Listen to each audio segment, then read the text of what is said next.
Nah, Top 3 kembali hadir untuk menyajikan berita yang sedang hangat dalam sepekan ini. Bersama saya, Sinar Mentari, ini dia berita selengkapnya.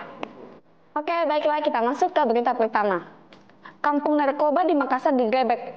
Polisi amankan sejumlah sabuk dan senjata. Satuan Reserse Narkoba Polrestabes Makassar menggerebek Kampung Borta, Kecamatan Talo, Kota Makassar yang terkenal dengan lokasi peredaran berbagai jenis narkotika. Sebanyak 10 gram narkotika jenis sabu disita oleh polisi. Selain itu, polisi juga mengamankan senjata airsoft gun, senjata panah, dan barang bukti lainnya seperti alat-alat yang digunakan memakai narkotika jenis sabu atau bom. Tak hanya itu, polisi juga mengamankan pelaku inisial SA. Penggerebekan di Kampung Borta yang terkenal sebagai kampung peredaran narkoba di Makassar setelah petugas mendapatkan laporan dari masyarakat terkait aktivitas peredaran narkoba di rumah milik pelaku SA. Di rumah pelaku, Lulik mengungkapkan bahwa telah disediakan tempat untuk menggunakan barang haram itu dengan mendirikan sebagai pagar besi yang cukup tebal dengan dikelilingi kawat berduri.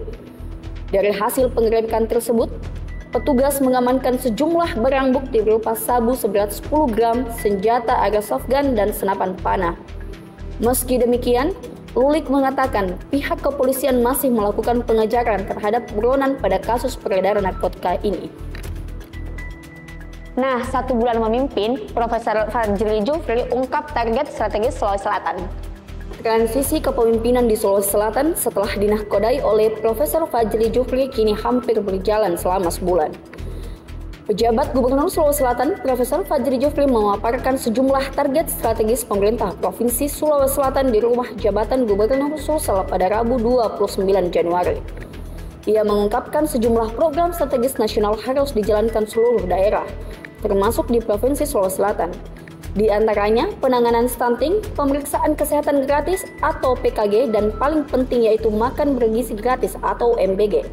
Lebih jauh, Profesor Fajri Jufri mengatakan untuk anak-anak saat ini harus disesuaikan menu makanannya, karena tidak semua memiliki selera yang sama di setiap daerah. Karena hal itu, Profesor Fajri Jufri menyarankan agar mengutamakan sayur dan hasil pertanian agar UMKM mampu hidup di daerah yang berada di Sulawesi Selatan. Kepala Badan Standarisasi Instrumen Pertanian tersebut menyatakan, yang paling penting dari semua program yang ada ialah bagaimana ketersediaan pangan. Oleh karena itu, swasembada pangan Sulsel harus menjadi yang pertama agar target kebutuhan pangan bisa tercukupi. Pelaksanaan harian, Kepala Dinas Kominfo SP Sulsel, Sultan Rakib berharap apa yang dipaparkan oleh PJ Gubernur Sulawesi Selatan, Profesor Fajri Jufri dapat menjadi pengetahuan baru bagi semua. Terlebih dalam menyukseskan program nasional hingga target di sektor pertanian, peternakan, pertambangan, juga investasi. Sebelumnya diberitakan, swasembada pangan menjadi salah satu fokus utama yang terus digenjot oleh pemerintah Provinsi Sulawesi Selatan saat ini. Dalam berbagai kesempatan, PJ Gubernur Profesor Fajri Jufri menyampaikan jika ia bersama seluruh perangkat organisasi perangkat daerah, Pemprov Sulawesi Selatan siap untuk merealisasikan Provinsi Sulsel sebagai provinsi pertama di Indonesia yang menopang swasembada pangan Indonesia. Profesor Fajri menilai jika target tersebut wajar mengingat Sulawesi Selatan merupakan provinsi yang memiliki potensi yang besar di sektor pertanian dan perkebunan.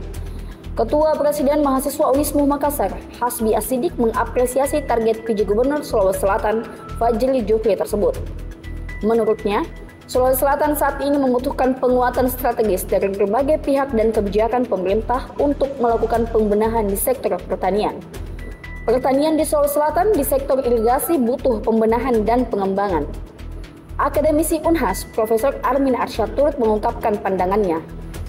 Dia mengatakan jika target PJ Gubernur Sulawesi Selatan, Profesor Fajri Jufri ini bisa diwariskan kepada Gubernur Sulsel terpilih nantinya. Nah, berita terakhir di Top 3 kali ini ada dari marak skincare berbahaya di Sulawesi Selatan, Pemprov Bepom tindak tegas. Polemik terkait skincare berbahaya masih terus mengintai di Indonesia, khususnya di Sulawesi Selatan. Maraknya skincare berbahaya yang beredar turut menjadi perhatian dari pejabat Gubernur Sulawesi Selatan, Profesor Fajri Jufri. Dia turut menyampaikan dukungannya terhadap Badan Pengawas Obat dan Makanan atau Bepom untuk memberantas hal tersebut. Hal itu disampaikan Profesor Fajri Jufri saat menerima kunjungan Kepala Bepom Republik Indonesia. Profesor Taruna Ikrar di rumah jabatan Gubernur Sulawesi Selatan pada Selasa 28 Januari. Ia menilai masyarakat di Sulsel harus diberikan edukasi mendalam agar tidak mudah tergiur dengan skincare yang menjanjikan hasil yang lebih cepat dan harga yang murah. Terlebih, merkuri jika masuk ke dalam tubuh amat sangat berbahaya. Menanggapi hal tersebut, Profesor Taruna Ikrar menyatakan peredaran skincare berbahaya di Sulawesi Selatan juga menjadi perhatiannya selama ini. Apalagi hal tersebut cukup ramai dibahas di sosial media. Oleh sebab itu, dalam kunjungan kerjanya ke Sulawesi Selatan, ia bertemu langsung dengan Kapolda untuk membahas hal tersebut. Profesor Taruna Ikrar menyampaikan, satu-satunya yang berkompeten menentukan skincare tersebut aman digunakan atau tidak adalah BPOM. Olehnya, Profesor Taruna Ikrar mengimbau masyarakat untuk dapat lebih teliti dan waspada serta mengecek label BPOM di setiap skincare yang akan digunakan. Baiklah Sobat KM, saksikan terus Top 3 setiap hari Sabtu di channel YouTube Kabar Makassar TV. Saya Sinar Mentari dan kru yang sedang bertugas pamit undur diri.